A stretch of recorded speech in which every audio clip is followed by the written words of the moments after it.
Free beer! Now that I have your attention, welcome to the VideoGameLads Podcast. I am your host, Ravengeance, and we will be introducing ourselves in reverse alphabetical order. Hello, I am VertigoTeaparty. I am Ravengeance. I'm Mad Dragon. And I'm IceBear Judges. And now, to kick off the podcast, we'll be talking about what we've recently been playing on and our thoughts on them in alphabetical order. IceBear, go ahead. First of all, hello, Raven. It's a delight to be here. It's a delight to have you. Thank you. In the last couple of weeks, I've invested my time into pretty much just the two games. Transistor and Dark Souls are the two. Pretty good games. I think everyone will agree. Well, has anyone here played Transistor? I haven't, but I've watched a review of it, so I'm basically qualified to comment on it. Terrific. Well, I'll start with that one because I have a feeling Dark Souls is going to be a slog. So I'm a big fan of Supergiant games, which is, not much to say, seeing as that essentially means I'm a big fan of Bastion. But Transistor basically lived up to everything that I wanted it to be. I know some people said it's not been as good as Bastion. It's different to Bastion. Some elements I would say are better. Some of them maybe not as great. Like I preferred the story in Bastion and maybe to a degree the storytelling. But Transistor, like the artwork and the music, just blew me away. It's one of the most attractive looking games I've played. Certainly this year, and probably in a long time as well. Yeah, it's got a great aesthetic. The way they work the combat mechanics as well, it rewards you with like nuggets of backstory for trying different combinations of these things called circuits or something like that. I can't remember. But they're basically your different attacks that you have to manage using like memory in the Transistor, and you try different combinations of upgrades and passives and active skills and stuff like that. And it's a little bit overwhelming after like 20 minutes, but you get into it pretty quick, and no, I really enjoyed that combat system. Got Logan Cunningham back. Love that guy. The Transistor, yeah. Always an asset to pretty much every game he's in. Yeah, there are a few games I've bought just because of his voice, and they're so good just because of his voice. So yeah, I would recommend it. It's probably my favorite game that's been released this year that I've played. The only problem with it really is that it's, well, I don't know if you could call it a problem, but it's quite short. You could finish it in 6 or 7 hours quite easily.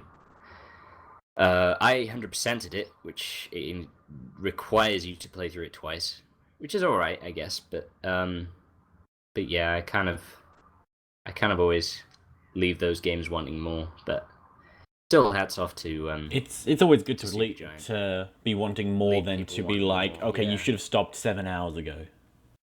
Well, that's true, but then they do standalone games anyway, so this is going to be the only time you're going to like have a new experience in this universe that they've spent so much time creating. But yeah, they on their Twitter page as well, it says that they are basically creating games to capture people's imagination, which obviously, any company could use, and you'd be like, okay, that's just corporate horseshit or whatever. But they really do commit themselves to creating a really full experience, and they don't neglect an aspect of a game. They make a full game, and they treat every element of it with care, and it ends up being just a fantastic experience. And like, I sat myself down to it knowing I was treating myself to a game from Supergiant. So yeah. I can really scarcely fault it, and really enjoyed that one. So I'd recommend it to anyone.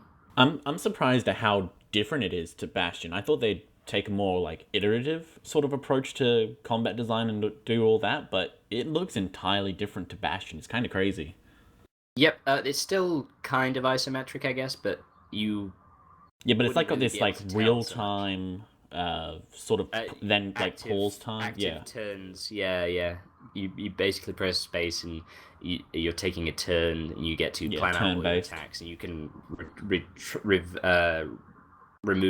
cancel things that you've decided to do, and then like use different combos and moves and plan out what kind of attack you're going to do and see how much damage it's going to do and which enemies you're going to take out and stuff. And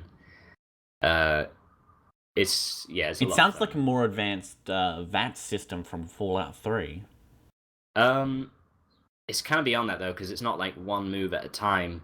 It's more like something like Frozen Synapse, but fun and good looking. Yeah, okay. And the difficulty scales really well also, because you can get these things called limiters, which are basically the same thing as Bastion idols, which is where they make, they have certain rules to them, and it makes the game more difficult, so you can just turn those on and off as you like. Yeah. And I found it was just about the right amount of challenging all the way through to just turn on each limiter as you got it and play like that.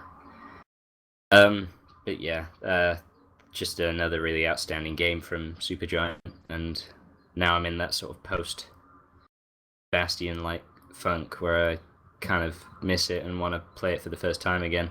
Yeah. And you also played Dark Souls? Yes, I have played, just casually, a mid 16 hours. Yeah, pretty casually. I'm about 10% through. Actually, you're pretty close to the halfway mark. Nice. Wait, how far are you in? Are you?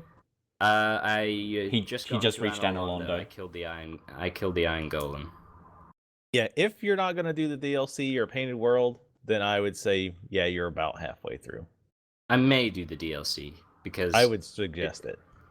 It depends on what we're doing for the LP for VGL. I should think. Are we doing the DLC for that? Yeah, we're probably going to. We're probably going to do basically the DLC everything. Okay, yeah. I'll probably do the DLC at some point. I'm enjoying it mostly. I like the idea that most of the enemies you come across, even if they're just like the average enemies, it's like you're almost dueling with them because you have to think about what you're doing. The actual mechanics that are provided to you, fairly straightforward, to be honest. Just a quick attack and then a suicide attack. There's parry, and then there's also, raise your shield. Yes, there's that too. And backstab. I guess it's... So my door is a little... Okay. But yeah, no, I've been enjoying it. I've enjoyed the exploration of it. Most of it's pretty fair. Like most people say about the game, most of the time it's fair. Most of the time when you fail, it's your mistake. Fuck's sake, just 2 seconds. So his door's been pretty annoying. So to all the listeners, IceBear's door is basically a bit messed up at the moment, and it's basically like, I want to join the podcast, but we keep telling it, no, you're not allowed in the podcast, but it's like, come on, man, just let me in. I can be your fifth member, it'll be great. It's like the kid in the back of a car that keeps kicking the front seat. Yeah, it's like, I want to go to the shops, get me a lolly. I want to go to the shops. Wow. What? Every child ever. I mean, like the toy shop or something like that. Not necessarily grocery shopping or anything. So, Dark Souls. Fair, yeah, Dark Souls. Fair. Mostly fair. I was at, what's that? Sen's Fortress? Yeah. Oh, Some of that was bullshit. Like the first mimic is bullshit. Oh. Yeah. Press this button to kill yourself. Now you know not to do it again. Yeah, I would say for the most part, I thought Dark Souls was very good about not having many beginner's traps, where it was pretty much trial and error. Yeah, it was not many places where it was you do something that makes sense and they just kill you, and it's like, aha, well, anyway, come on back and now you know. Like there wasn't a lot of that, which I appreciated that there was. There was the mimic, there was the fire bridge where there's no realistic way you'd have known that you need the only way I knew that the only way that I knew about the fire bridge that would spawn a dragon was because I played Demon Souls and they used that in there as well. Like, it seems like they did a much better job at introducing the fire bridge in Demon Souls than they did in Dark Souls, which is kind of weird since it's a game that they made later on. Right, and and you could argue, oh well, there's scorch marks on the bridge. It's like, well, that could be anything. Like there's no sign that you need to either run out and bait the dragon or just run while low encumbered to the first little cubby like you possibly can. Like that's pretty much a one-time, and it's going to almost certainly kill you one shot. So I think it's one of the cheaper deaths in the game, especially because I think that's right after a boss too. Yep. So strictly after the Taurus demon. Mm-hmm. Yeah, I think that was a pretty low blow.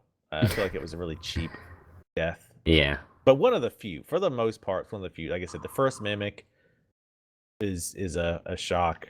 So, but other than that, there's not really a whole lot of just cheap death, which I appreciate because any game can kill you if it wants to, right? Yeah. Like, that's the easiest thing in the world for the developer to do is to kill the player, which is why I hate that Dark Souls 2, a lot of the marketing and advertisement is like, you'll die a lot. It's like, okay, like, all right, yeah, I get it. I understand the underline is, it's hard. But like I say, any developer could kill the player if they want. That's not hard, not difficult. Yeah. There's no enjoyment just in death. It's the enjoyment comes from avoiding death and using planning and skill and experience to avoid death. That is rewarding. Yeah. That was my probably my favorite victory against a boss was Quelag. Because when she was on about maybe a quarter or a third of her health bar, I had basically, if I got hit, I'd be dead. I didn't have any Estus flasks left, and my humanity wasn't a quick equipped thing. So, but I managed to kill her with what little bit of health I had left. So Nice. Yeah, it was a case of learning it. Actually, no. I don't know. Yeah. See, I'm really crap at some bosses that some people say are easy. Like Gaping Dragon took me the longest time. Really? Yeah, Well- but then I also beat the Capra Demon on my first go, which admittedly, like a lot of people are fine with it, but it can cause problems. Capra is definitely people who say that Capra was easy generally A got lucky or B like they're talking about their third, fourth, fifth attempt at him because once you learn the trick to beating him, he's pretty easy. It's a little bit of RNG depending on what the dogs do. But if you can basically if you get rid of the roll dogs, past the actual Capra Demon isn't that difficult. It's just the dogs and the Capra Demon is what makes it difficult, in my opinion. Right. And it's about learning that, okay, wait like a second or two, roll past the dogs, run up the stairs. The dogs will generally path up, or one of them will get AI bugged and stuck in a column for the rest of the fight. Yeah. And they kill the dogs, and it's game over at that point. So it's more about learning the little trick there. It's kind of more of a gimmicky fight where, this is what you're supposed to do. And then once you figure out the gimmick, RNG willing, it works out pretty well. But it's I feel the same way. I had the same problem with Quelag. Quelag's not a hard boss, but I had a lot of problems with Quelag just because I was just doing stupid things like mistiming the lava, so I'd end up walking into it because I forgot about it or I thought it was gone already. Just a lot of really dumb mistakes.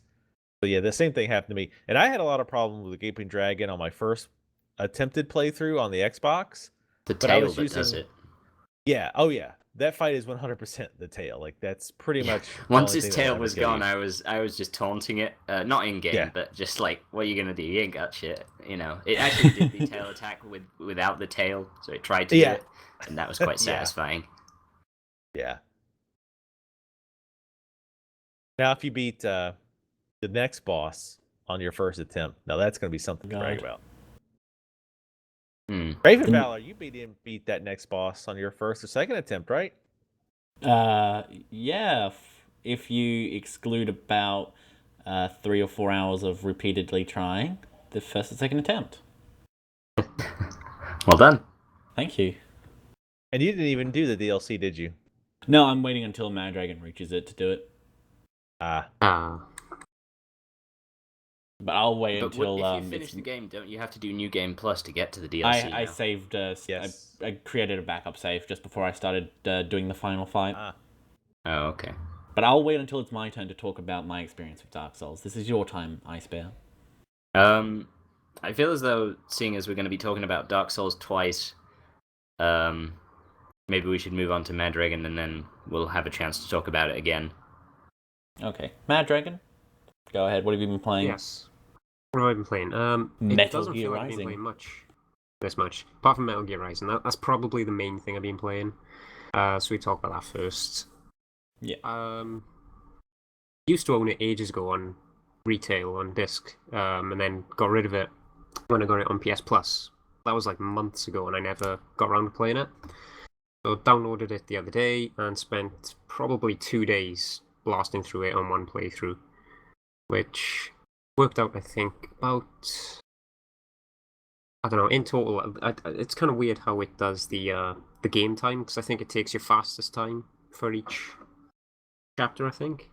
It worked out around about 6 hours. Yeah, and that doesn't include cutscenes. That doesn't include cutscenes. Doesn't include retries and stuff as well. Because it would probably been way longer than that. Yeah. But it was good. Really, really good. I mean, it's made by Platinum Games, and you know. And so, what did you do to your remote, by the way, while playing it? I may have thrown it on the floor in anger, in frustration.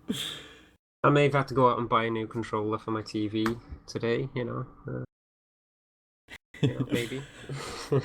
But you were getting pretty frustrated with that game last night. It was near the end. That's why it was like the final boss. No, for like the last 3 chapters of the game, you were just constant, like from Sundowner to the final fight. We were just like, oh, this fucking game. Well, the thing is, I love the game. It is a really good, really well-made game. But then some parts of the boss fights, especially at the end, where you got to do all this, you got to do. They expect you to have a lot of certain skills and have mastered certain things. Yeah, there can be quite a difficulty spike if you're not prepared. But it's like once you get the pattern down, once you know what you got to do. Like I was doing the Sundowner boss, and he's got these mechanical shields attached to his back. And he's got like 6 of them, and he brings them forward. If you hit them with a physical attack, they explode, so they knock you back. They do damage. The game doesn't tell you that straight away. You got no way to know. So I was actually. I think if you call the codec up, Doctor tells you, or maybe it's Boris. That's only after I got my arse kicked about like a whole health battle, But then it was good, but it's very specific on some of the strategies for the bosses. Otherwise, you're not going to be able to do them. Yeah, that was a real cauldron of frustration the other night because we were all in TeamSpeak and. Raven was playing Lego Batman, which is apparently surprisingly difficult. I couldn't understand some of the puzzles. It was ridiculous. And I was playing Dark Souls against Gaming Dragon, so yeah, it was pretty rough that night. Yeah. It was fun.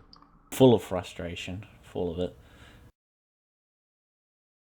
Yeah. So what do you think of it so far, Mad Dragon? Yeah. Or what did you think of it? Did you beat it, did you say? Yeah, he finished it. Yes, last night, It's one of the really third game he's finished this year. 3rd or 4th, something like that. Yeah. I'm on a roll. You are. It's pretty good so far.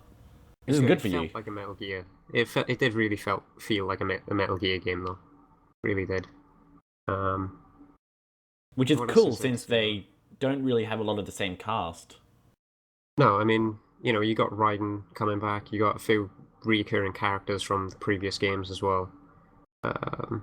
But story-wise, it felt like a Metal Gear, but it was just more, because it's an action game rather than a stealth game, it was more over the top in some places.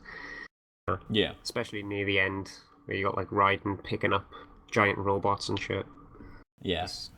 Be careful not to spoil it. I don't think VT has finished it. I don't. That's one of those games I'm not worried about spoilers. In the intro, you got Metal Gear Ray. Metal Gear Ray. He does the same thing to that. He chops it to bits. It's so awesome in that. It's absolutely insane. Like I'm actually playing. I'm playing through it now. I just beat the first boss, and I mean, I actually listen to the codecs and stuff just to hear what they say. But it's definitely not one of those games. Like, oh my god, you told me a story bit in Metal Gear Solid Revengeance. Oh no, it's not even the story bits that's I'm worried about spoiling. It's the gameplay bit because they're so. I guess the best way to describe it is hype as fuck. They're just so awesome. I've seen some of the boss fights. So okay. I know. Oh, you've already spoiled yourself, but my first time through seeing like some of them, they were insane. And Mad Dragon was messaging me on Skype last night when he was going through it, and I assume his reaction was around the same, which is basically, this is hype as fuck. I did not expect it to be that awesome, really. Yeah. Yeah, I Some of watched the some of the. set This pieces, is how you don't play Metal Gear Solid. Oh, Revengeance, God. when I saw the Wonderful. bosses. Oh. Oh shit. So, are you a fan of the Metal Gear Solid franchise, Matt Dragon? Oh or- yeah. Oh, Finished yeah, all of definitely. them. Not all of them. There's some Really? I haven't completed Peace Walker. I haven't completed Portable Ops. Have you completed Um, Ghost Babel? Ghost Battle. That's the Game Boy Color one. No, I don't think.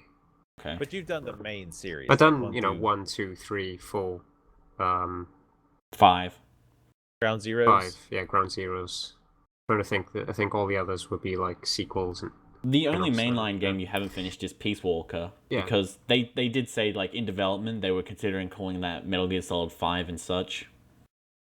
that's basically the only main one that I haven't completed. Yeah. Yeah. Yeah, so he's a pretty big Metal Gear fan. Oh yeah. Oh yeah. Like Metal Gear Solid 5. Seeing the gameplay footage of that, I cannot wait for that. Yeah. It's gonna be insane. It is. Just real quickly, IceBear's gone. Won't be here for a little while because his dinner's ready and he's having that. So he'll be back in a nice. few. But yeah. So yeah, Metal Gear Solid 5 looks pretty good. You should totally record Metal Gear Solid 5 Ground Zeroes for VGL. Yeah, we can commentate it. Yeah, because I completed the main mission on that on PS4, but PS3. But then I got the PS4 version, upgraded to that, and I haven't completed that yet. So that would be a pretty good chance to do it. Yeah, it's like 1080p 60 FPS on PS4, but 720p 30 FPS on PS3. So I imagine it's a big upgrade. The performance is the big difference. Yeah, it between just PS3 and feels PS4. so much smoother. I know. That's the main thing about the PS4 games that are also on PS3. The big thing about it is the performance for me, really. Isn't Metal Gear Solid 4 the only 30 FPS Metal Gear game? I'm not sure. Because I know Metal Gear Solid 2 was 60 FPS, and I think Metal Gear Solid 1 and 3 were as well. I'm not 100% on Metal Gear Solid 1, though. That might be 30. Not sure. So I've never thought of them as being 60 FPS. I don't know. Never noticed. Hmm.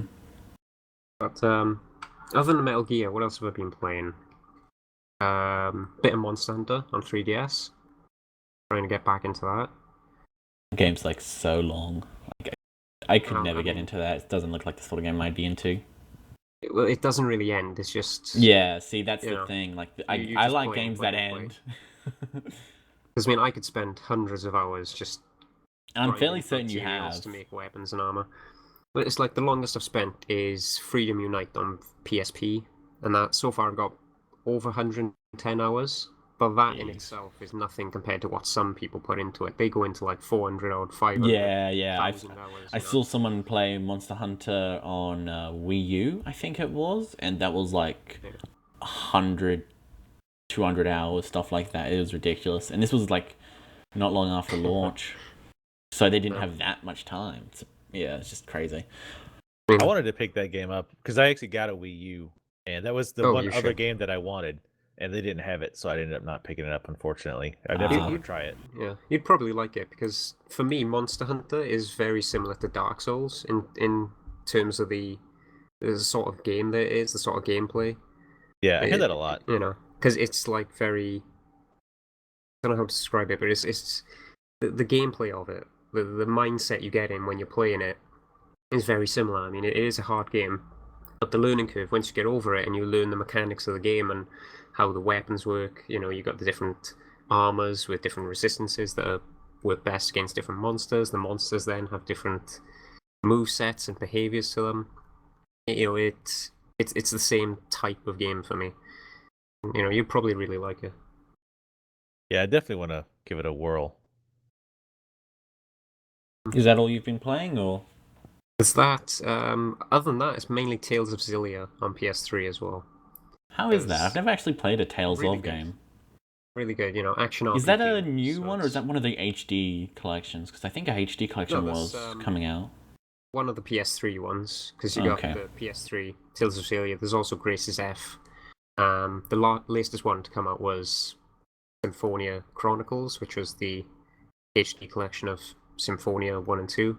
Ah, right. Well, those were GameCube games? Yeah, well, one of them, the first one was a GameCube game, and that is incredibly hard to get a hold of for a good price. Yeah, I can And imagine. I then they wonder- got the sequel on Wii, so the fact that you can get both of these games on PS3 is pretty good. Yeah, that's so. What do you think of the Tales of? It's good. It's good. I mean, I've got quite a few Tales games, but I've not completed any of them really. Okay, so it's that but- that great, is it? No, it is really good. It's just that there's so many to play that I'm All right. trying to find the time to play them. But, they're really good games. Yeah, Nice action RPG. I know battle how you system. feel because I recently went on a bit of a purchasing spree of RPGs like Resonance of Fate, Atelier, and all these other games, and I've also got the Final Fantasies to play, and I've not finished one of them just because Holy they're so long. Well, the only Final Fantasy I actually purchased was 7 and 13. One good one, one not so good one. Well, it's the first 13 game, and I hear that's the best of the trio. I've only got up to 13.2 so far, but I mean I've had 13.2 since basically launch. I haven't heard I've heard some good things about 13.2, but I've heard none about 13.3. Like the only thing I've heard about 13.3 or Lightning Returns, whatever, is enough with the lightning. We don't want your waifu. I mean, like 13, I really liked. Everything about it I liked, apart from the battle system. I just hated the battle system in it. But that's a pretty big blow to the game. That is or the whatever. main gameplay part of it. Yeah. So. The 13.2, they've made improvements to the battle system. Like the fact if the character you're controlling dies, you get to switch over to the other character. Rather than the game just ending, which it just made no sense that happened in 13. But everything else about it, like the story, I don't care about it. It seems just ridiculous. I mean, it's all about time travel, and which, Square Enix games have done that in the past with Chrono Trigger. Time travel. Whenever you use time travel as a plot thing, you're just opening up such a massive can of worms. I mean, it just makes no sense. It just, and then 13.3, Lightning Returns, I got no interest in getting that. It just does not interest me at all. But that's the thing. I'm a big Final Fantasy fan. So for a Final Fantasy game, a main Final Fantasy game to be like that is just, it's just odd. I don't know. Yeah. At least there's Final Fantasy 14 for you to play. Yeah, as always, which I haven't played since the last podcast we did. Oh, wow. Went from playing it during the podcast, liking it so much, to not even touching it. I know, it's just, with MMOs, I just play them for a bit, and then there may be a week or two of not playing it, and then I'll get into it and play it straight for the week. Okay, fair enough. Is that it? That's basically it, yeah. Okay. Basically, everything I've been doing. My turn to talk then. So what I've been playing recently is Metal Gear Rising Revengeance. I've just basically been recording that for the channel. Good game, really good, like the combat.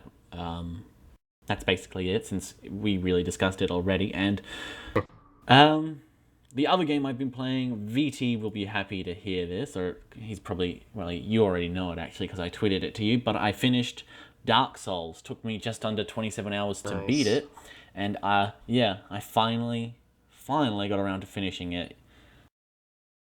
Because VT, you're the one that gifted it to me, which is really nice of you, thank you. Oh yeah, I forgot about that. See, you are a total bro though, because the game was still crazy expensive in Australia when it was on sale on Amazon, and you gifted it to me, and at the time you didn't even have a job, so it was even that much more bro of you.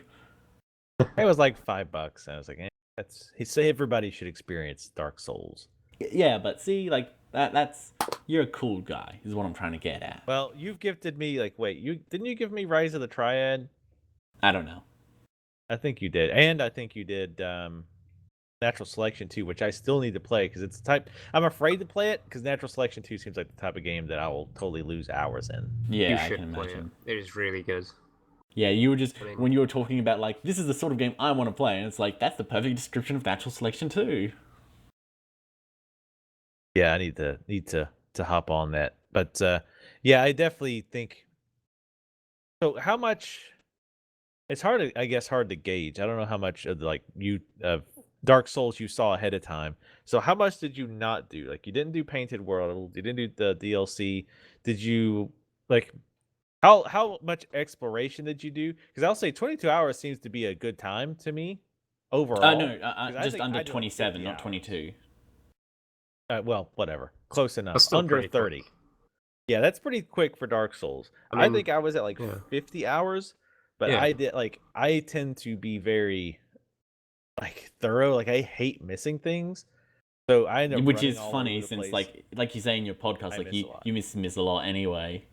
You Right, spent which like again, that 5 makes it hours on worse. Gone Home, and did you even see the and I still ghost? missed, I didn't see the ghost, and I missed like an important safe combination too. Oh yeah, Like a really important one. isn't for that one of the 0451? only interesting side stories in that game? Do what? Isn't the safe code in Gone Home 0451? I don't know, but it's on Okay. a wall somewhere. I don't think I either didn't. I think I didn't see the thing at all, which was frustrating because, like I say, it was like a big important part of the only story in that game that was worth Yeah. being interesting. That wasn't ripped straight out of like an '80s movie, but which was I guess fitting since Gone Home was supposed to be in the '80s, I think. No, it was 90s. Oh, 90. Oh, that's right, '90s. Yeah. But I know yeah, that these because people it still was making set like a mixtapes. year or so before I was born. Or was it? Yeah, no. it was set about when I was in high school. Yeah. But yeah, that's pretty darn quick. So what do you think of it overall? I liked it overall. I really liked the atmosphere that the game had. It was just dripping with atmosphere. That's easily my favorite part of it. I didn't really like the difficulty of the bosses. I thought it was kind of random how like it'd be like, really difficult boss, easy, easy, easy. 7 hours on this single boss, easy, easy, easy, easy. 4 hours on this single boss, and it was all over the place. So I thought they could have been, organized a bit better to, go from easy to hard bosses. Like the Moonlight Butterfly and all that, I understand as being pretty simple since they're optional and stuff like that. But for like the mandatory bosses, I feel like there should have been a more consistent scale to their difficulty. It seemed to be a bit all over the place. Like I would have put Ornstein and Smo as like the final boss because I spent so long on them.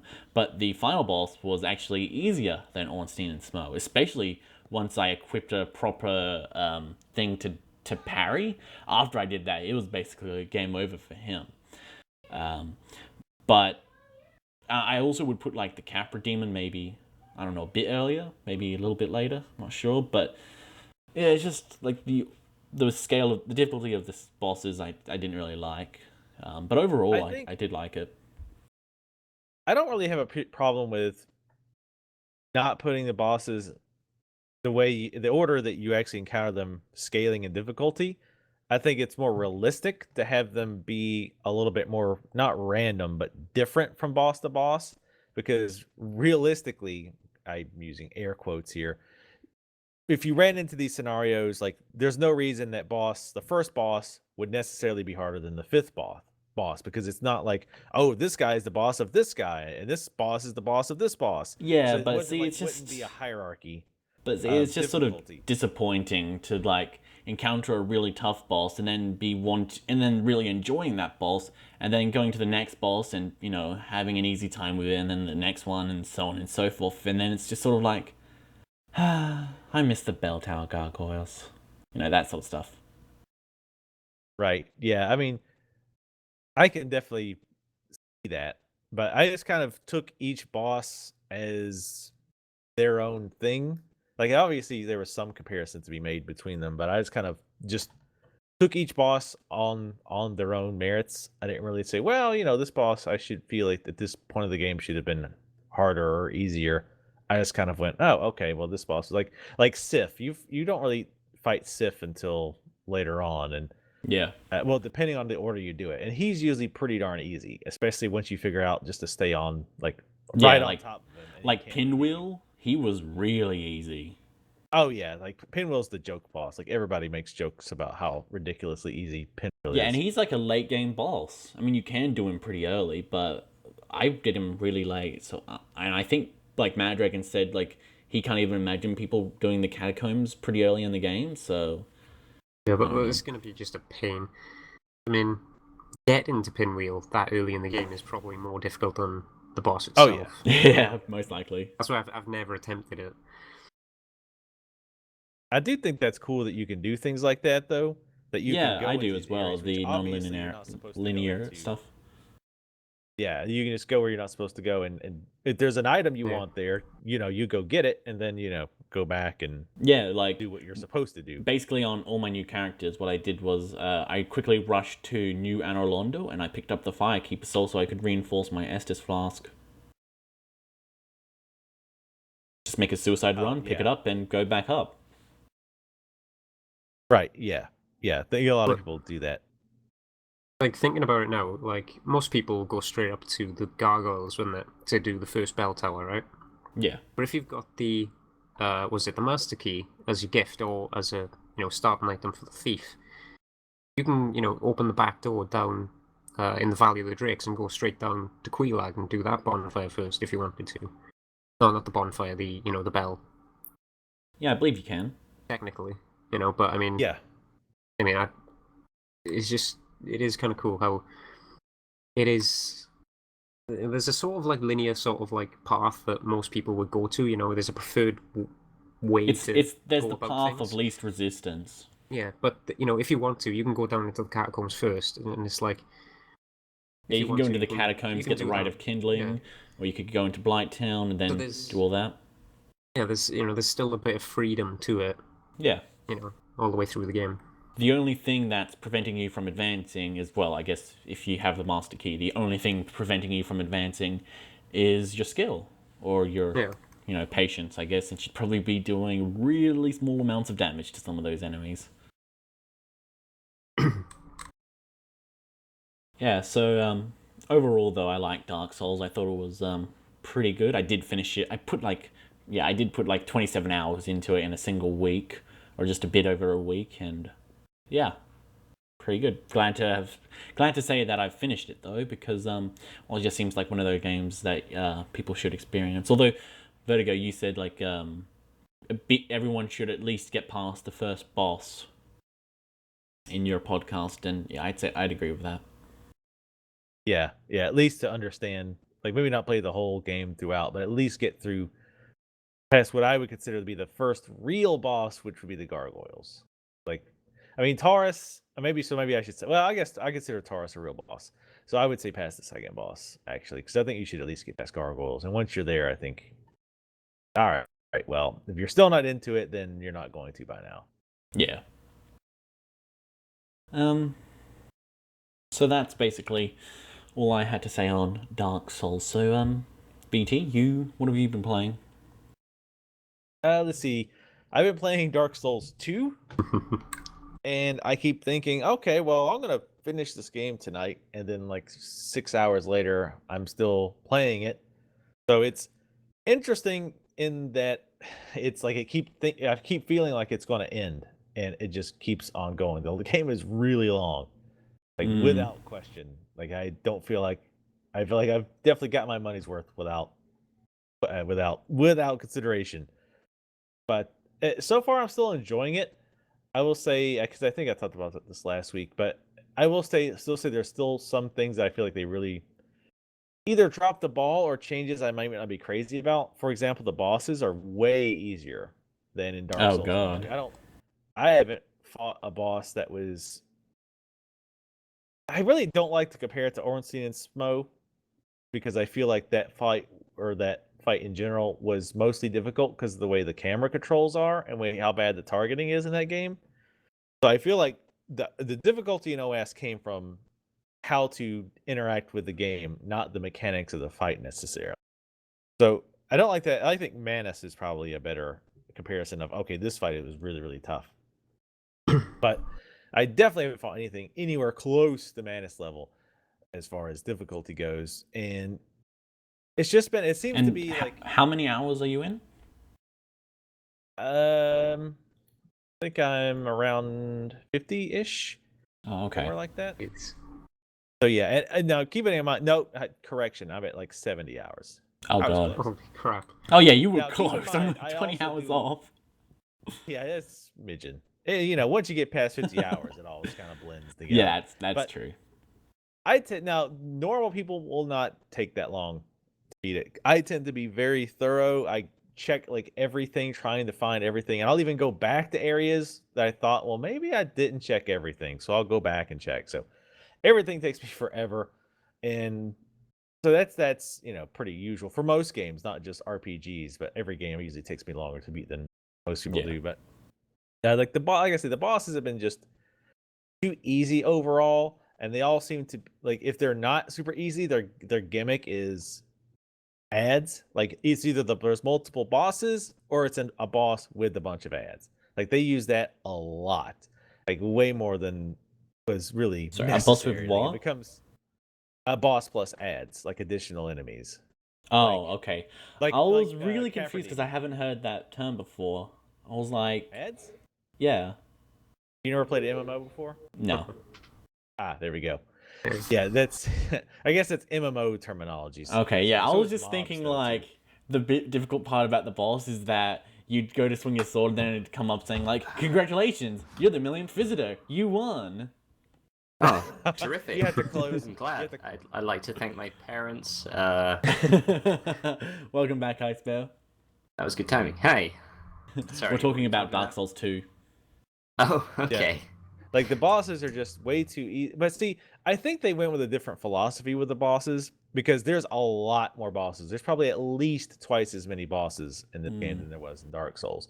So it feels like they might have wanted to have more unique encounters, well, semi-unique encounters, without making you like get stuck on them for 30 minutes or an hour or whatever. So they wanted to make, an interesting, unique fight, but they didn't want it necessarily to be something you got hung up on for a while. So I mean, if that's the That's philosophy kind you're of going with, surprising.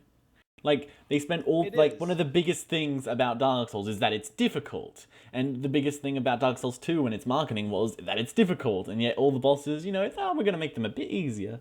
Pretty easy for you. yeah, I Go mean, ahead. they're not all like walk through, but I mean, let's put it this way: there's quite a few bosses I've one shot or two shot, like Yeah. one attempt or two attempts. Just to be clear, some people think when I say one shot, I mean I hit them one time and they die. It's not the Yeah, we case. went through that last Like, podcast. My very first attempt or second attempt, blind, I beat them. How many and did you do I'm that not, in like- Dark Souls 1, for reference?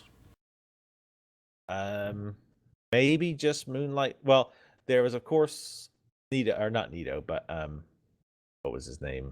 Pinwheel? I have a list of the bosses written down right here so that I can Pinwheel. cross them off every time I kill one. It's pretty satisfying. So, Pinwheel, you got it. Pinwheel was a one shot, of course. Yeah. I think maybe Moonlight Butterfly was, but keeping in mind also, to be fair, Dark Souls 1, I wasn't blind. Like I'd seen almost all of that. Yeah. Priscilla, I think I might have one shot. I believe. I think that might be all the one. Do you not for one-shot Dark Souls. Nito or the Four Kings? No, I Oh, didn't. okay. I definitely didn't one shot Nito. Or I think I killed Four Kings relatively quickly on my first playthrough, which has always baffled me that a lot of people get stuck on Four Kings. Like a lot of Yeah, people have a lot of that's- trouble with them. I didn't I've never- understand that. I got stuck on them a little bit on New Game Plus, but I felt it was more me screwing up. The less biggest them problem being, I like, had difficult. with the Four Kings was at the very start when I thought I was close enough to attack them, but then it would turn out, oh, hang on, I'm way the fuck away from them.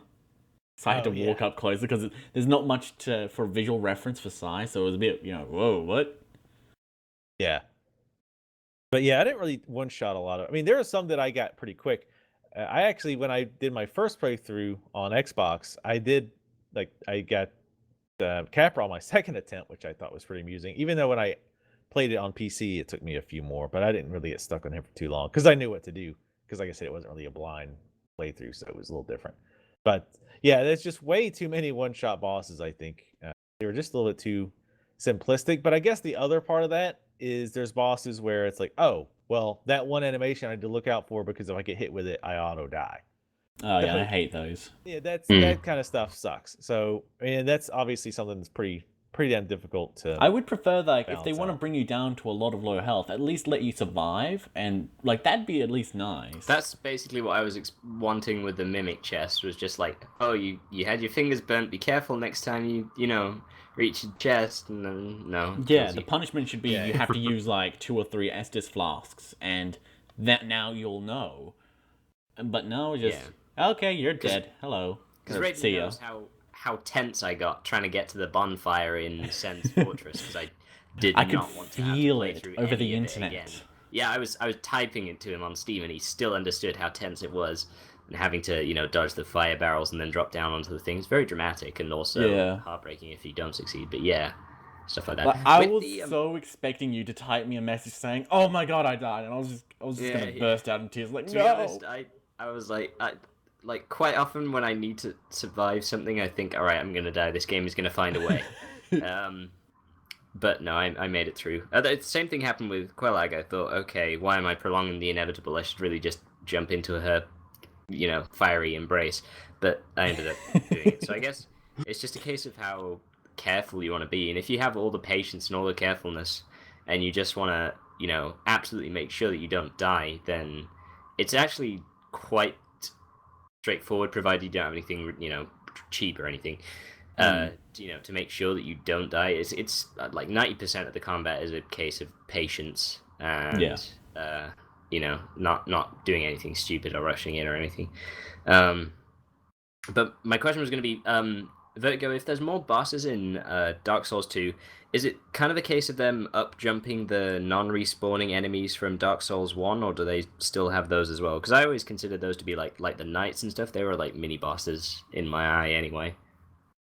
Yeah, you still have the regular enemies who respawn, like for the most part. Pretty much everything respawns, other than the boss encounters. Well, up to a point, they don't respawn.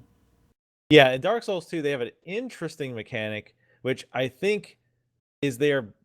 I don't know if it's there to limit farming or if it's there to like make it easier if you're having to make a run back over and over and over again. Could be both. Like after you've killed an enemy spawn, like a specific spawn enough times, it won't spawn anymore.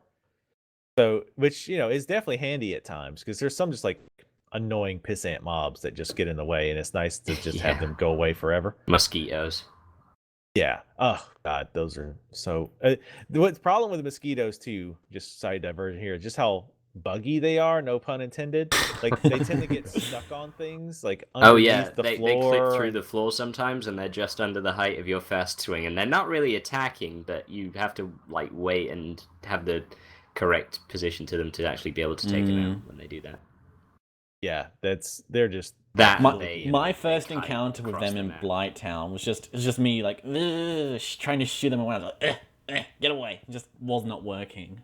It was ridiculous. My only real bad encounter, because I used to just wait, and then they would all come to me, and I would just take them on, and that's fine. Yeah. But then, just towards the entrance of Quelag's domain, there's those ghouls that throw the rocks, and there's 3 of them. So it's a pretty, it's quite tricky, to be honest. Just be careful and make sure you don't get wiped out by them. If you take the far left path, you can avoid them. Yeah, I found out afterwards that you can sneak around without fighting any of them. That was a big relief to me. Yeah. But yeah, but it was going fine, and I was down to the last one, and then the mosquitoes came, and I used about 7 Estus flasks, and I thought, I'm about to fight Quelag. I have 1 Estus flask left, and like not even a full health bar at that. So I essentially had to go back to the bonfire anyway, just because of how difficult the mosquitoes made it, just by interrupting your attacks, because they have like a pretty impressive attack speed, and also it's surprisingly difficult to actually hit them. Definitely. So yeah, those were annoying. Yeah, they are definitely annoying. There's not been too many enemies like that, but yeah, there's definitely those enemies earlier on that you're like, oh wow, these enemies are really nasty, and then later on you're like, oh, these guys are a lot easier than I remember them being. Which I like that. I like that sense of progression. That's like, oh, these guys used to be almost mini bosses in and of themselves, and now I'm just like R1, R1, R1, R1. Okay, dead. All right, next. So that's nice. And you definitely don't have the same world continuity that you had in Dark Souls 1. Like Dark Souls 1 was really cool in that how the world all tied together, like geographically. Yeah, it's like that's my favorite part about it. I love that. Yeah. It's a full-blown world. Yeah, and it made more sense. With Dark Souls 2, it's more like more linear paths, and you can straight from the get-go, you can bonfire travel from one place to another, which I actually like. Because I despise like running back and forth between places. So for me, overall, it's a trade-off I'm willing to make. But I know some people really didn't like that. But I really hate just travel back and forth. So the worst one's when you get cursed and have to pick up. Cursed. Yeah. I picked up 2 just in case it happens again. Vertigo. Yeah. Can you get cursed in Dark Souls 2? You can, but it's totally different. What do you mean? How so? It's actually much less worse now. Oh, because different is it? Less worse. Well, do you mean better? Well, it's because the death mechanic in Dark Souls 2 is a lot different. Now, when you die, you semi-permanently lose your max health. Yeah, it goes down, and so down to 50%. So you can actually, if you keep dying over and over again, you can actually get down to 50% of your max health. So if you get cursed, it just takes you down one notch, just as if you had died once. It takes your max health down. So, and you have to use these things called human effigies to become human again. Is that basically like humanity? Sort of, I guess. It's, in a way, it's their version of it. You can't heal with them or anything. Their only purposes are to take you back to being human and to like keep PvP invaders away, which I actually haven't had a lot of problem with being invaded yet, so that's been nice. Okay. I like the idea of burning an effigy of a human in order to just become human. It's weird. Yeah, there must be like a lot of people in the Middle East who look like George Bush now. You don't burn it to become human, because I made that mistake because the description wasn't very good of the item. But yeah, you burn it to ward off PvP invaders, but you just use it like a regular item to become human. Kind of like a regular item. Oh, so you don't need to be at a bonfire to become human? Nope. But you'll want to be, because when you go back to human, your health is still going to be at whatever it was. So you'll end up using it at a bonfire anyway, so you can sit down and now heal back to full. I mean, I guess you could use it Estus, but yeah. Right. But yeah, overall the game's been really good. I've been really enjoying it. I feel like this later areas though, I feel like they were built more. They definitely feel like more like time wasters and tedium disguised as difficulty. That's not good. Yeah, it's like enemies that are perfectly like set up, and it doesn't feel like in a natural way where it complements the environment and each other in a way that feels fake. So, for example, this one area I was in, you're in the water. So, and a lot of times you're in like deeper water, so you like run slower and use more stamina. Oh boy, the water level, my favorite. Yeah. So you have that, and then you have these caster enemies who shoot these bolts that home in on you, and then you have these enemies that are like slightly under the water and that will attack you. The enemies underwater are pretty easy. So you think, okay, I found out if you use a torch, you can actually see, because of course they have the drop-offs where you can fall to your death in the water, and they're hard to see without a torch. So you think, oh, I'll use a torch. Well, when you use a torch, the enemies under the water will charge you from further away. And on top of that, if you roll while you're holding a torch and you're in the water, it extinguishes. It goes out, yeah. And the best way to avoid the casters who shoot the bolts is to roll. So it's like they built like everything together to be just super tedious to get through. Like the first time, fine, it's interesting, but then the second and third and fourth times you're going through, it's just tedious to get through, and it's not challenging or fun. It's just a slog to get through it. Which, I mean, obviously you could argue, well, that encourages you not to die. Which, I'm down with that to an extent, but it's just, I don't know. It just felt like it was there to waste my time, not be necessarily just be. So I have a question about Dark Souls, because there's Dark Souls 2 rather. So I'm hearing about all this stuff, but I want to know, like, is the story pacing any better? Because in Dark Souls 1, the pacing of the story is pretty bad, because it's basically at the very start, go ring 2 bells, then you spend like the next 16 hours going to ring 2 bells. Yeah. Is it like 13? Okay, like 13 hours to ring 2 bells, and then you get your next goal. Then you spend the rest of the game doing that, and that's basically it.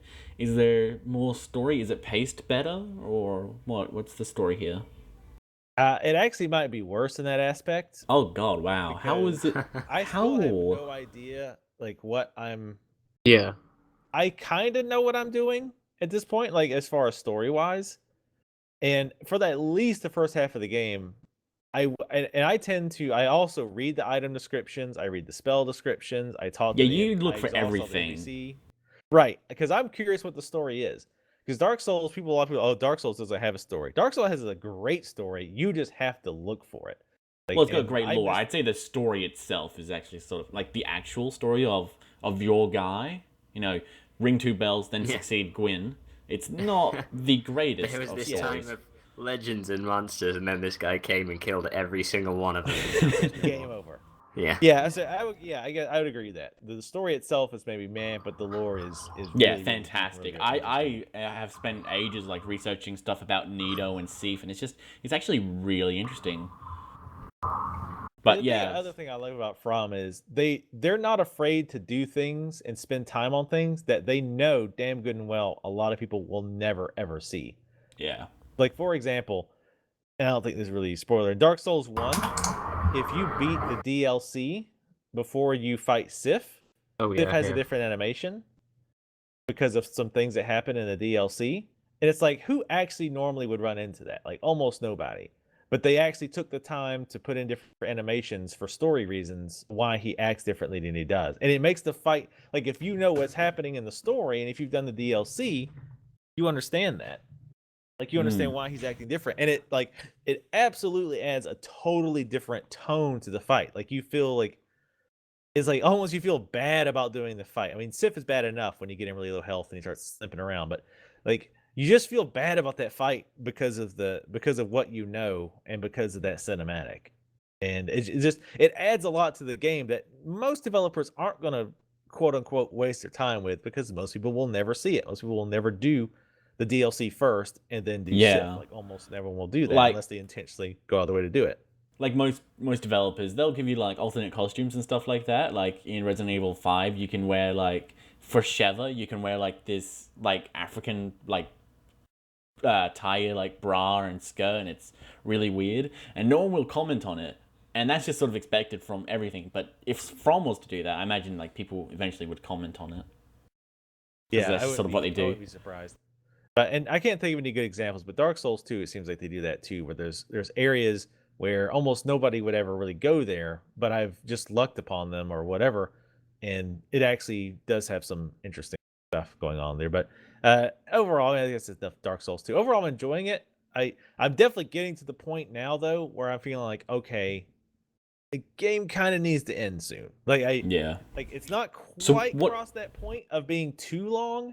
But can I just ask, what is your current goal in the game? Like, what's your main objective? Like, do you know, or? I don't know. Well, so you're just walking around trying to figure out what to do, or? I know what the goal is now, but I don't know why it is to become the king. Oh, basically. So you've got to go kill the king. I've got to become the king. Have you killed the king yet? No.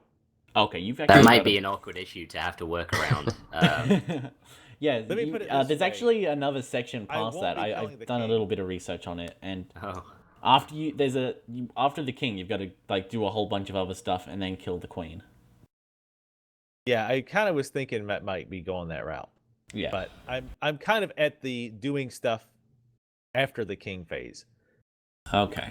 Even though you don't actually really kill the king per se. Well, maybe you do later, but yeah, you do. I've seen the boss fight. No, maybe you do. Sorry. Going to from something that they worked on a lot that people might never see to something that they could have worked on a bit more, which people really did see. Is Dark Souls 2 better optimized?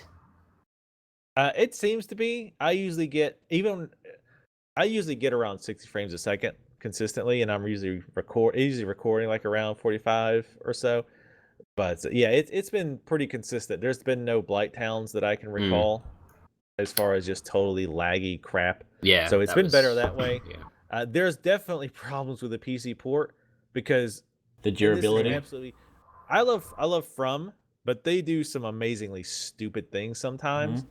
Like for example, the durability system is, well, first off, the durability system just sucks in this game.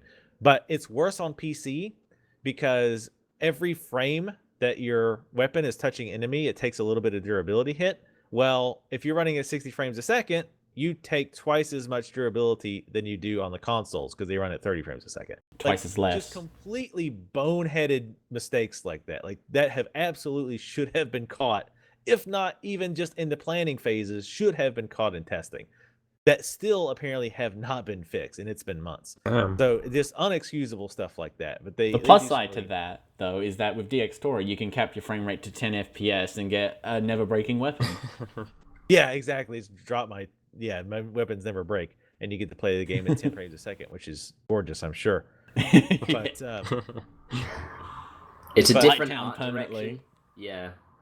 It's just a different art style, 10 frames a second to something. It's the most filmic. Oh god. It's like the original like black and white films. That's how filmic it is.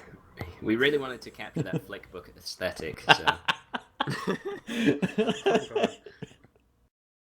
But I would actually probably play a game that was made to look like that aesthetically.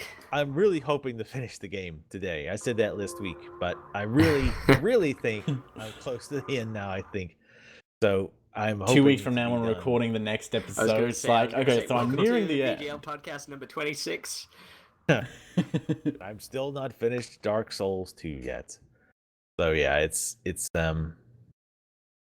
It's definitely very long. That's without question. But yeah, I've enjoyed it. Only other game I've been playing at all, because I've been trying to get rid of Dark Souls 2, is I loaded up Hearthstone for a little bit. I haven't done any of the multiplayer, but I've been doing like the training and whatnot, the tutorial, and so far it's been pretty fun. I've watched some streams of it. I've never really played a card game like Magic like that before, but it's been interesting. It's been fun. I might actually play it once in a while, like if I'm in coding or doing something else where I can't really play anything, I might give her a whirl. Yeah, but I also really want to try Heroes of the Storm. Like I'm really actually starting to get really Yeah. But that's all I've been playing. So now we've got 8 minutes left on the podcast. So, real quick, something that has just been announced: Tekken 7 at Evo was announced. People looking forward to that? Nope, don't care about Tekken at all. Okay. I'm in the same boat. I can't think. I don't play many fighting games, so mine. Mad Dragon, you like anyway. You like PlayStation, and Tekken's basically synonymous with PlayStation. Yeah, I mean, I'd probably get it eventually, but if it's like, I mean, it's not going to change much, is it? I mean, it's still going to be Tekken. It's going to be the same general sort of gameplay to it, so I'm not going to be hyped for it or anything, and especially since I prefer 2D fighters. So yeah, there you have it. Okay, Tekken. So Tekken 7. No one cares. So CryTek UK Staff no longer going to work. Yeah, this is basically a continuation of the discussion we had last podcast. But basically, CryTek, it's going to shit because they have way too many people working and nowhere near enough money to support that amount of people. It is an issue, isn't it? Because a lot of studios seem to think that growth is the only way to improve, and then they can't. They make, like, I don't know, say Rise, and then doesn't. And all of a sudden they got to turn around and they're paying too many people. And I don't think it's strictly necessary, because if you look at like Supergiant Games, they're the 12 just people. To trot out my little fanboy, fixation, they have 10 people. Oh, 10. Yeah, I think so, or something along those lines. But I think that's including everyone who worked on their last game, I think. So I could give it a quick Google search. That turnaround, yeah, I guess we could source some facts or something. We could do that, I guess. Yeah. Doesn't say it on its wiki. Team. I'm going to the website. There's 1, 2, 3, 4, 5, 6, 7, 8, 9 people. And that includes Logan Cunningham. He actually works there. He's like a full-on... I imagine... Yeah, that's kind of surprising. It 9 doesn't people. Include Ashley... Ashley Barrett, who does the vocals for the soundtrack, and it also. Oh no, wait, no, it's got Darren Korb, who does all the music. He did the soundtrack to Bastion and Transistor. Yep. So if you include Ashley Barrett, then 10 people. Very small team, but yeah, you were saying about expansion and CryTek, and it was basically just you can make. It's not necessarily always the way forward, and basically you're slightly sacrificing turnaround, but you're also hedging your bets a lot more. Surely, if you have this massive team of people and you're releasing these exceptionally expensive games, you really need to make it back. Whereas Supergiant's only splitting it 10 ways, and they're making a game that I kind of much prefer to anything that CryTek's ever made. But and I don't think CryTek has actually been that profitable as of late. Apparently, they haven't made a game that was profitable since like Crysis. Yeah. Oh, wow. And it's kind of ridiculous. Like, they've just sort of had all their development paid for by other studios, like EA and all that, and that's basically it. Is this one of those things where like the thing about Oddworld that I saw posted on here about how the developers didn't make any money even though it sold like 5 million copies or something like that?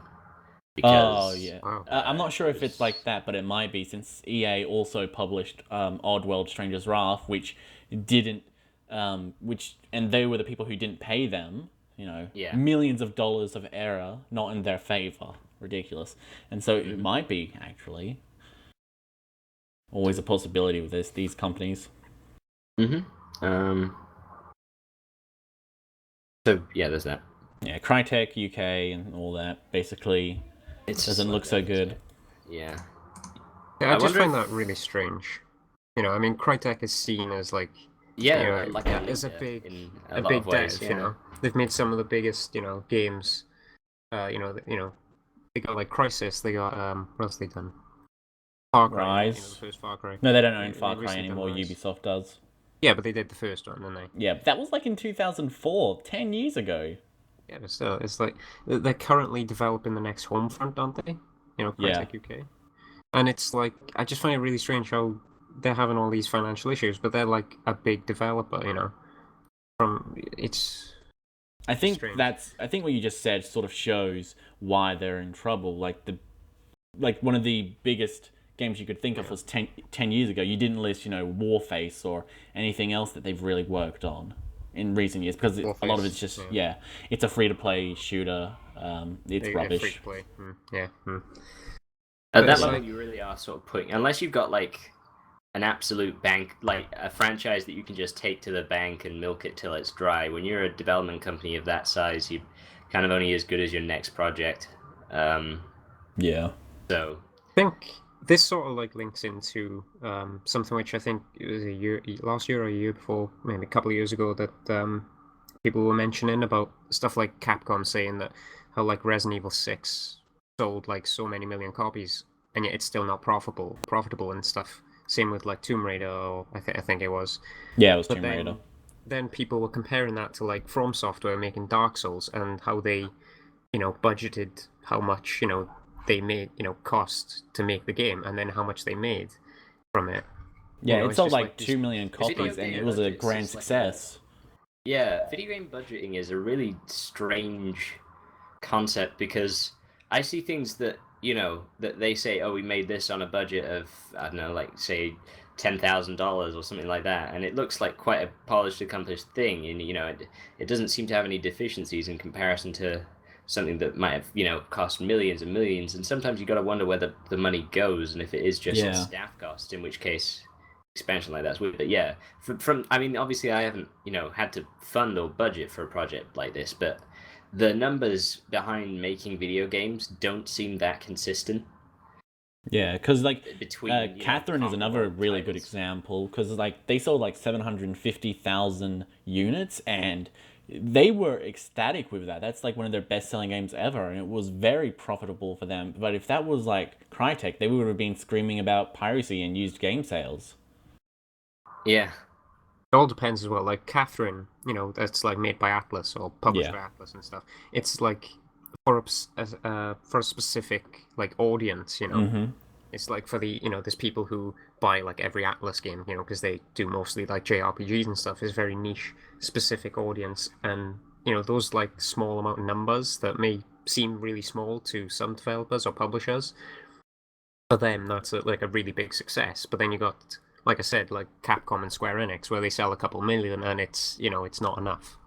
Yeah, because they're trying to appeal to everyone, but not everyone ends up liking their game, and so they end up in millions and millions of dollars in debt, or just made millions, just millions of dollars lost. Because like Square Enix said, like $6 million copies of Tomb Raider wasn't enough to be profitable. It's ridiculous. We've hit the timer for our little things, so we could just quickly go through the rest of them. No toddlers and no pools in The Sims 4 because they're putting their love and soul into every other piece of the game. Also emotions. Yeah. They're innovating really hard right now, guys. I don't know if we should pressure them too hard. Innovate some pools in there. I mean, I think the dirtiest thing about all this is everybody knows damn good and well that they could get the pools in if they wanted to. They can get the stupid toddlers in if they wanted to. It's been in... The pools have been in Sims 1, 2, and 3, and now not 4. It's all down to money. It definitely is. I mean, I totally get redoing the engine, and I totally get that that's going to take a lot of time and effort, whatever. I totally get that. But you couldn't add pools? Like, come on. Toddlers, who really cares? Like, yeah, I'm sure there are people out there who cares, but they suck. Yeah. The pools is pretty big. How am I going to kill people on Moss by dropping them in there and then taking the ladder out? So I think if EA was honest, which I know that's crazy to say out loud, I guess.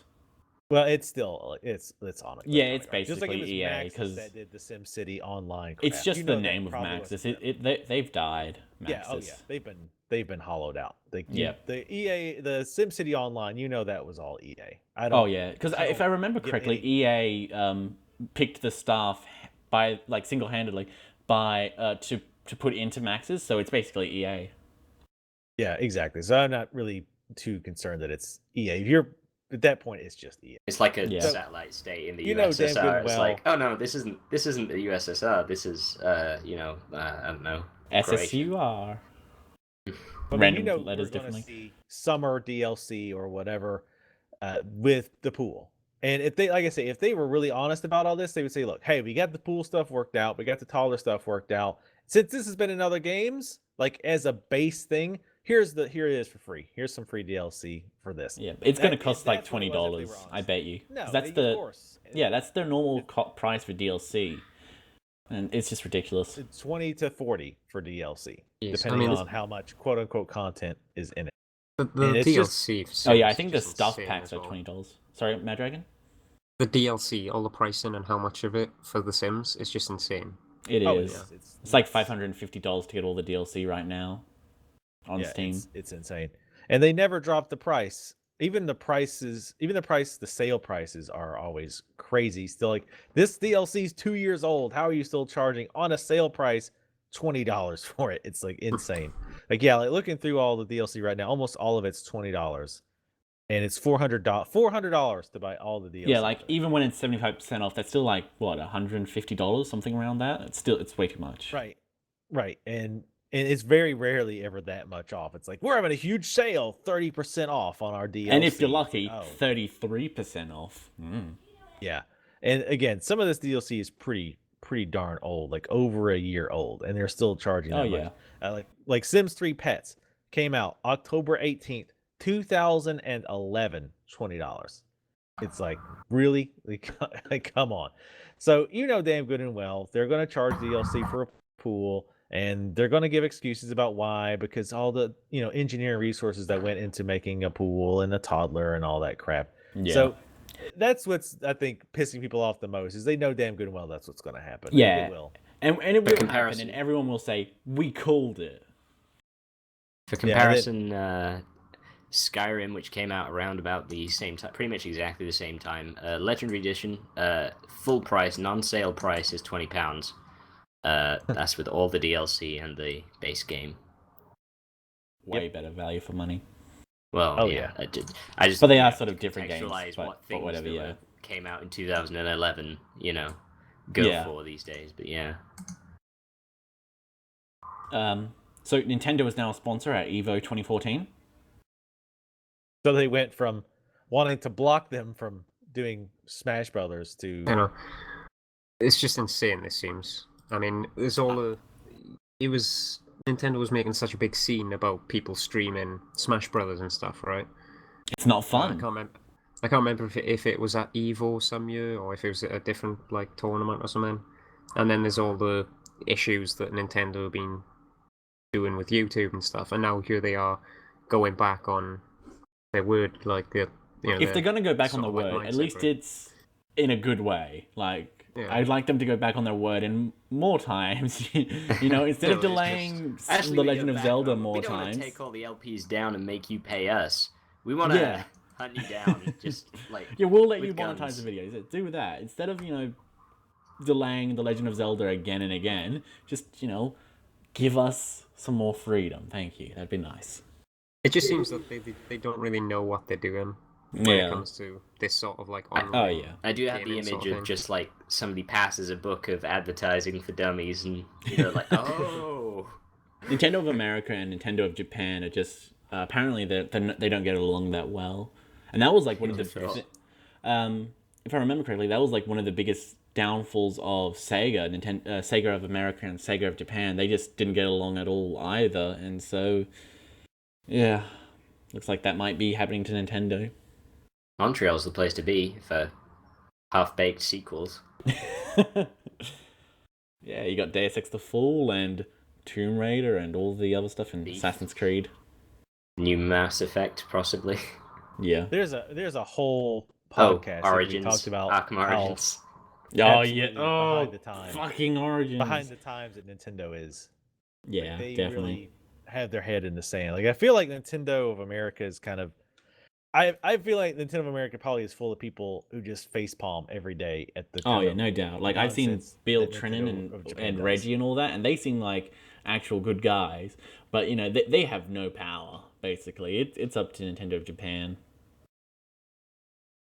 Yeah, it's unfortunate that they really need to get some people at Nintendo of Japan, but they are so behind everywhere else. It's like they take one step forward and 2 steps back. It's seems. really Like, weird as well oh, because Japan is normally pretty well known for being so advanced in terms of technology, but their Nintendo are being stuck but in they're also very 2004. behind culturally, like as far as like changing culture, I guess I should say, not culturally behind, but changing their culture. They seem to be very, very stubborn about Yeah. changing their preconceived notions and preconceived ways of handling situations. They just like, nope, this is the way it's worked. This is the way we're going to do it.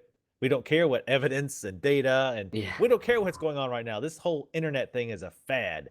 Like they just completely in the dark about a lot of things. And like Reggie's comment about streaming being like Not not fun. fun or whatever, I think that I have a feel. I mean, that disgusted me in particular, and I'm not even going to go on a huge rant because I made a video. You've about already it. done a tea time video. Link will be in the description. Yeah, totally. But yeah, it's just about how absolutely what a flat out lie that is. What an absolute flat out lie. Because he knows darn good and well that, especially last year, streaming exploded and is continuing to get more and more popular. So obviously, that statement is just flat out wrong. Yeah, Easily it's provably all he wrong. could say though, because it's like with the Xbox One people saying like, "Oh well, PS4 may have all their games at a higher resolution, but that's just a problem of perception." And Yeah, like, that's true. it's just ridiculous. It's like they can't say much because they're not going to say, like, I think Capanius brought it up on your podcast, but they're not going to say, "Hey, our machine is actually pretty shit and can't handle Twitch streaming." But what you gonna do? Yeah, but flat out lying about it, I'm not cool with that. Like, That's I totally get understandable. marketing speak, but they lied. They flat out lied. Yeah. Like, Well, Nintendo just don't know their way around these sort of things. That's kind of that's always been there. It's like video games like Mum used to make, and that's kind of how they want to be.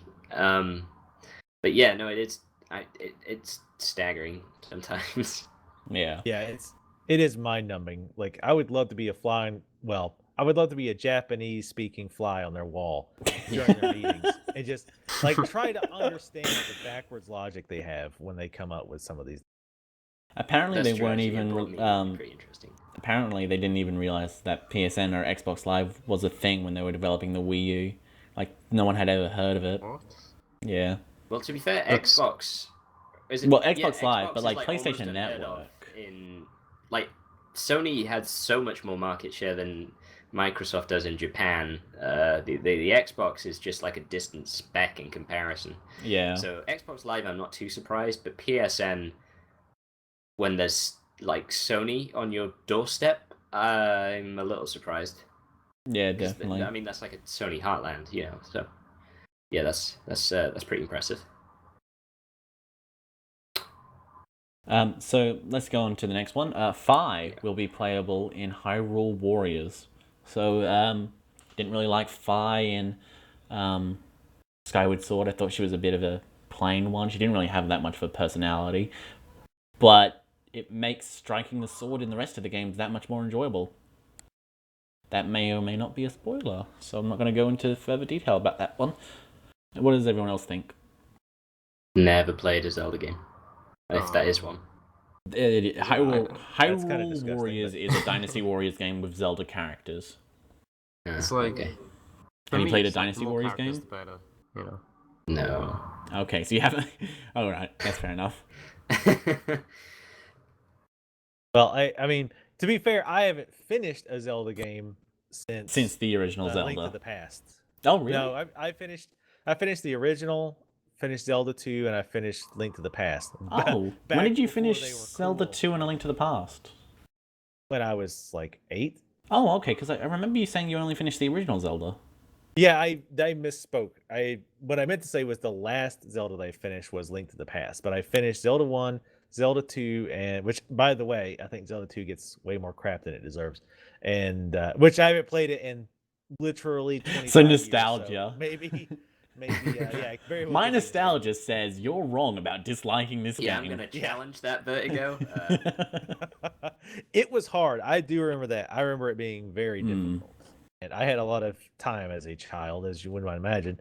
So, yeah.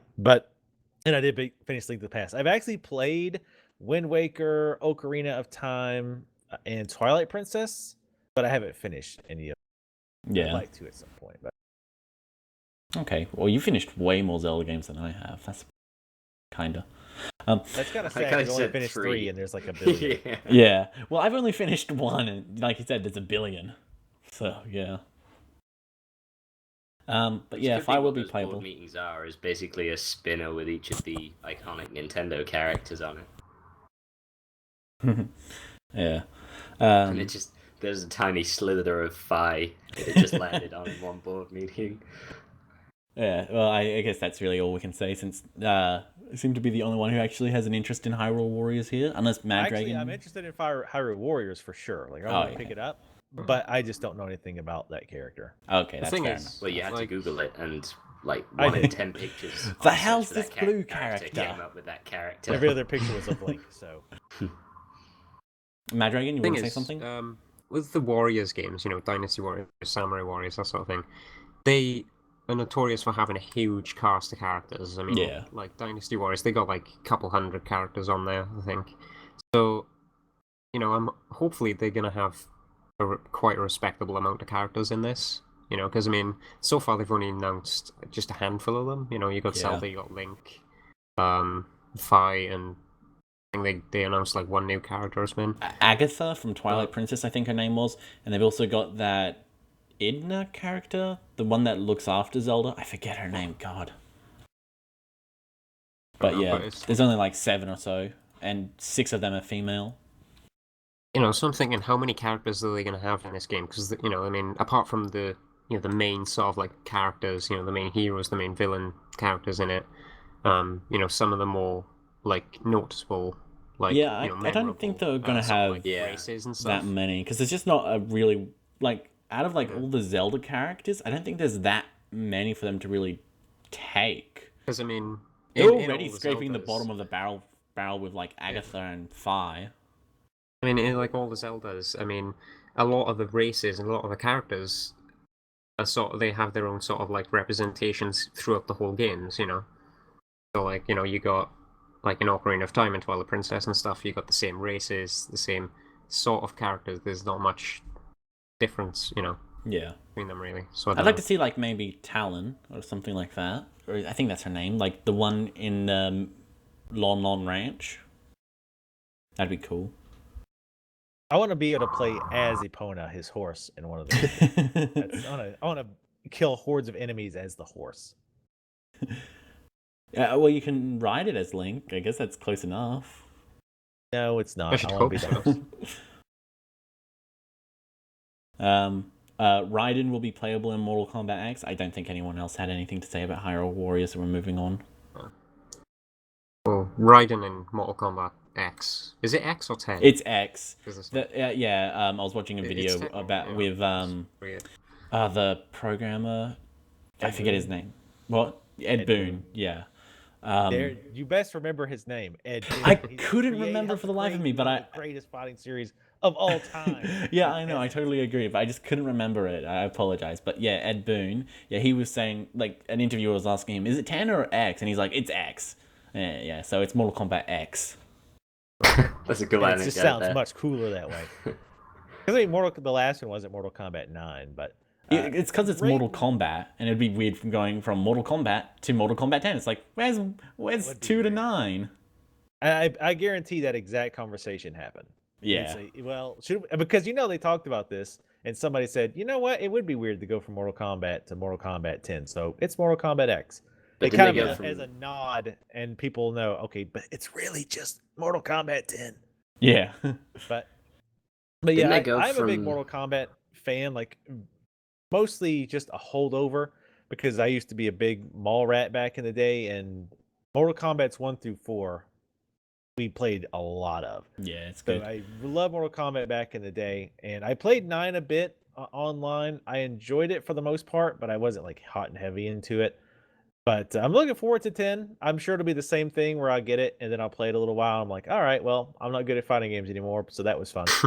But I'm still interested in like watching. Hopefully, they actually make netcode that's not god awful this time, especially on PC, and they actually focus on getting the balance right. Because Injustice, I feel like they've actually given it Injustice continued support and balancing and all that, Yeah. trying to make it tournament friendly. Well, it's an and all Evo that. game and all that, yeah. Right. So they've actually been trying it. Mortal Kombat 9, it felt like they just kind of threw it out there, made some basic patches. It was basically the same as the alright. earlier Mortal Kombat games. They try to keep it really consistent to the earlier games. So they didn't I really really focus want on them to balancing and stuff. Yeah, I really want them to make 10 very tournament friendly. I hope they really put their weight behind it. Like they've done a much better job, like I say, with Injustice, which Injustice is probably my favorite fighting game to actually watch in the tournament. Yeah. But yeah, I'm hoping they do the same thing there. And it looks interesting. Some of the new characters look pretty cool, like the one where you've got the big beast with the smaller controller type character on his back. That seems like a really cool idea. Like only certain moves are available while that character is on your back. My I think that's favorite an thing interesting about the new character is Cassie Cage, because she looks like a goddamn human. Like, it's not like Sonya Blade where she had like tits bigger than her head, and it's like it didn't make any sense at all. But she looks human now. Right. Yeah. That's that's cool, I guess. Yeah, sure, whatever. But it's interesting that they're kind of going that route with characters that are like characters from the old games, but not quite. With obviously Cassie Cage is going to have a combination of Sonya Blade plus Johnny Cage type stuff. Yeah, well, And it's then their you have daughter. Right. Well, right. That's what I'm saying. Like a kind of a combination of those two, and then you have the Khan guy who is almost certainly somehow tied to Shao Kahn. So it's interesting that they're going that route, but of course you got to have Scorpions and Sub-Zero. Like you can't have a Mortal Kombat game without those two. Well, except Mortal Kombat 3 apparently.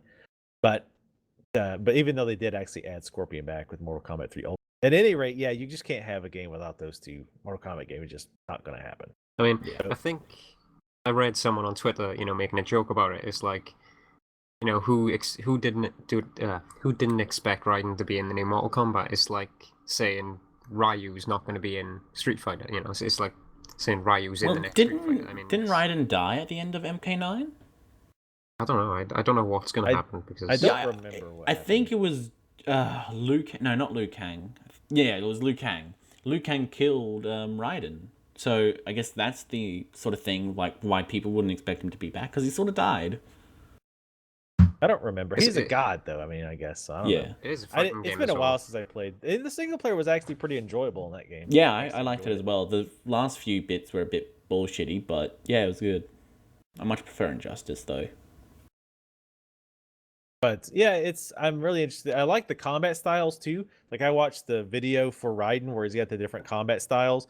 They actually look, I mean, again, from what they showed, it actually did seem like the style made a relatively significant difference in how you play the character. So I'm interested to see how that's going to play out at the higher levels for sure. Hopefully when we get to like Mortal Kombat 11 and 12, they sort of don't continually add in all these new features, because that can lead to feature creep, which the Right. earlier games sort of suffered from. They got pretty bad about that stuff, having way too much stuff in there, too many characters, just not enough differences. Like Mortal Kombat Armageddon had like so many goddamn characters, and like 3 of them were worthwhile. Like, why the fuck was mocap a character? I don't want to play some guy in a mocap suit. Well, I kind of do, but that's besides the point. Wasn't there like a meat character as well? I think so. This guy made a meat. Wasn't that but just this- Lady Gaga or something? My poker face. That's her fatality. And I can't hear that song without thinking of Cartman's version of it, though. I don't know if I've ever actually heard Lady Gaga's full version of that song, but I know the Cartman version. Mm. That's like We Didn't Start the Fire, but replaced with different names for people's junk. I think I might have missed that one. I feel sad that I have. Well, But I'm yeah, pretty Mortal sure it's on Kombat- the internet, so you know. Everything is on the Yeah. everything worthwhile is on the internet. A lot of things that aren't.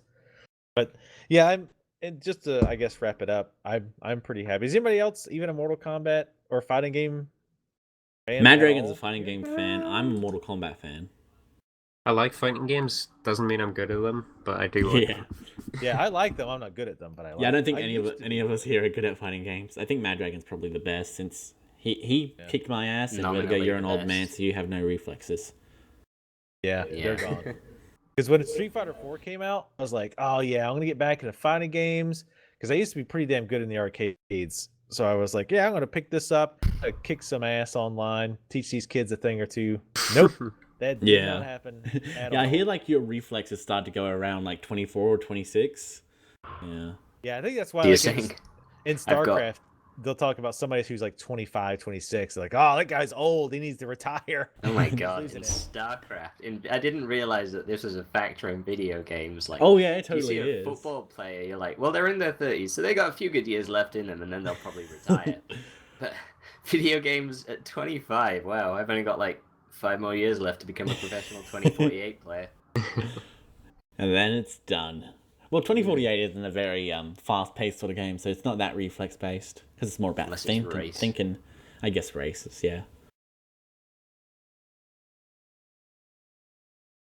I guess that's really it. So thank you to the audience for listening. I hope you enjoyed this podcast. It was way longer than it should have been, but hey, that's to be expected. Shout outs to Part of it. yeah, that was a Like, shame. we still managed to make it quite. No, what I mean is we managed to make it quite long. Yeah. With fewer commentators. You totally missed the Dark Souls discussion of when I was talking about it. Yeah, I missed the second Dark Souls discussion that came back for the You first also Dark missed- Souls 2 discussion. You which also leads missed back the- into the third Dark Souls discussion. But you also missed the second Metal Gear Rising Revengeance discussion, Oh, which that's happened. a shame. I have invested a lot of time in that series. So.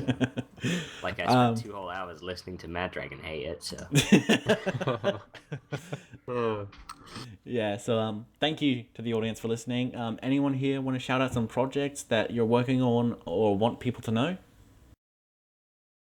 Oh, I did a review recently of a game called KR17, Terrian Saga KR17, which is published by Digital Tribe. I seem to have an unofficial relationship with that company because I seem to keep getting keys off them. And then this one was better than most, but there appears to be a bug with it. I'm not sure. But anyway, if you read the review, you'll find out all.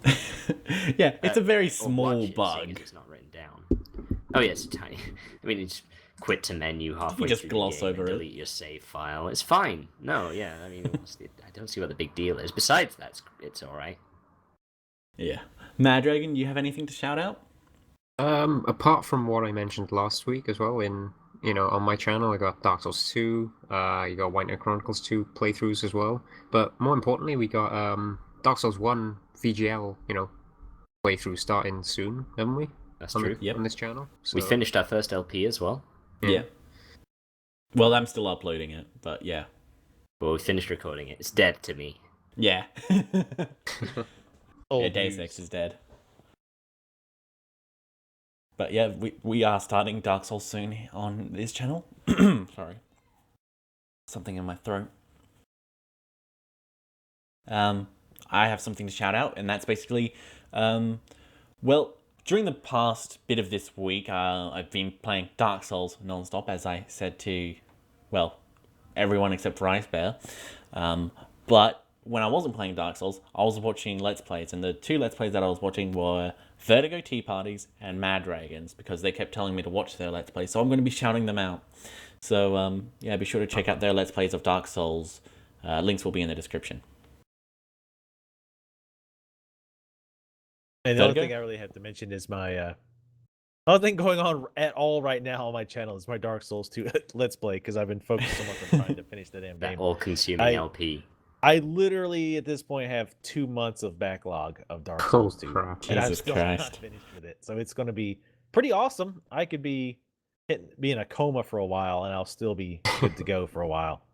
So, yeah, enough Dark Souls. Have you got that shake a stuff stick at. rendered and ready to go? Yep. It's, Oh, wow. I'm thinking, like, as far as rendered, I think I have up to like 130 parts Wow. fully done, ready to go. Fucking Christ. How long are those videos? as well, God, then? man. What is it? I'm going to go check what's the longest series I have, just so I can get a sense of that. Just I know so I for a can fact set that my sense. longest series is 50 parts of about 20 minutes each. So, I mean, technically, Crusader Kings 2 consists of many, many hours of gameplay that's edited down to 45, 10, 12-minute parts. So my longest Edited. Let's Play is 77 videos, and each is about 10 minutes long, and it's 13 hours. God damn, Vertigo. By the way, Paper Mario Don't wait. This is is my not, longest you know what's series. even better? This is not even my longest series. Oh, God, I know. It's like your This is my MMOs are. longest- It's not their final Yes. form. Yeah, it's not even my LP's final form. But my longest is Star Wars: The Old Republic, my Sorcerer playthrough. Oh, Oh God. my like- word. 200 and something parts, 30 minutes apiece. Is that I did the the MMO? math. Or... I actually had Yeah. to make it into 2 playlists. Oh, But I thought... it's Yeah. I did the math, and if you watched it like end to end, just nonstop, it would take right about a week to watch the entire thing. Oh man. So yeah, insane. There are a I've lot got of like a lot of Dragon things Age to watch. 202 videos. Old Republic is 200 videos. That's pretty impressive. And then there's another Old Republic one with a different with the sniper, which is Yep. 199 videos. My God. What's funny is I didn't plan that. Like that just happened to be like right at the limit of the playlist. Like, Suddenly 200 videos. Oh, you But mean you didn't plan for it to end that way? Not just it was a spur of the moment thing. I made a 200-part series on the Old Republic. yeah, that one just wasn't as long because I didn't do as many side quests and whatnot. Because with the Sorcerer, I ended up doing a lot of quests even when the mobs were like gray, because I wanted to do them. So yeah, that's why it ended up being 279 videos long on that Old Republic one. Yeah, I told you I'd take a long time to finish like any game. So Yeah, so you start doing a Let's Play on an MMO, and just it never ends. pretty much like I'm doing WildStar right now, and I Oh plan my to God. stop. You know, imagine, like, if I remember correctly, you were a big wower.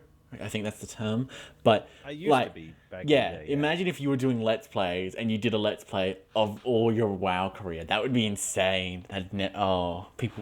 You'd still be uploading it, I imagine. Oh God, or yeah, that plus like EverQuest. those two combined would be hella long. Yeah. As the kids say. Oh my god. No one says that. No, I think some people do. I'm not down with it, so maybe they stopped. I don't know. Yeah. Only old farts say it. I'm just Damn it. teasing. Always like a step behind. So what were you saying? So you're shouting out your Dark Souls 2 Let's Play?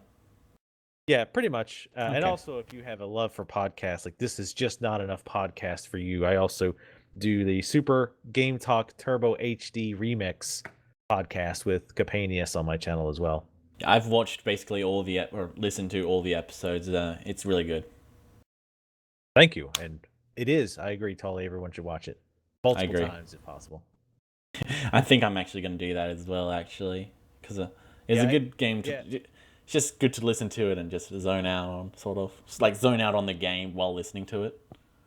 Right. Yeah, we need to be more like you're more organized than me and Capanius are, so we need to get on the ball so we actually do it every week instead of just like, hey, whenever we think about it. Yeah. Because I spent like the majority of Dark Souls just listening to your podcast in the background while I was beating up like Nito and all the bosses and everything. That'd be a really easier way of getting around it because the sound effects are quite eerie and like you can get stressed playing that game. Yeah, and so you know like how when you said like you get tired of like running back and forth and just repeating the same sections. I didn't really find that was a problem. Like I did the Ornstein and Samo fight for 4 hours in a row. I didn't really feel like that was like, that long of a time because I was listening to basically one podcast and another one for a bit. And so it didn't feel that long at all. So. I don't So it's great. That kind of run, I don't mind. You can avoid most of the enemies and just get straight to the boss. But it's like, oh, I'm in Anor Londo. Crap, I forgot there's something I need in, Firelink Shrine. Oh, So yeah, that's pretty always annoying. A crappy run. But yeah, there are a few shortcuts you can take that can sort of shorten it a bit, but yeah, it's still annoying. Like from Anor Londo, you can just go back into the Sans Fortress, and then there's a shortcut that'll take you down to the bottom area, and then you can just walk out, right. And then you can just sort of take the shortcut from Undead Parish to Firelink Shrine. But yeah, it's a bit annoying. So that's the end of the podcast then. And it ends on Dark Souls again. What a surprise. Like, that's the 4th or 5th discussion about Dark Souls this podcast. This is the Dark Souls cast. Yeah. It's only going to get worse next time we record because by then IceBear will have finished the game. Yeah, and it'll still be the only game I've been playing. Yeah, so will be like 3% nearer to finishing Dark Souls 2. World's longest game. Yeah. He'll be like, alright, so I've got 4 months worth of videos recorded now. I think I'm nearing the end this time. Alright, so end of podcast. See ya. Thanks for watching.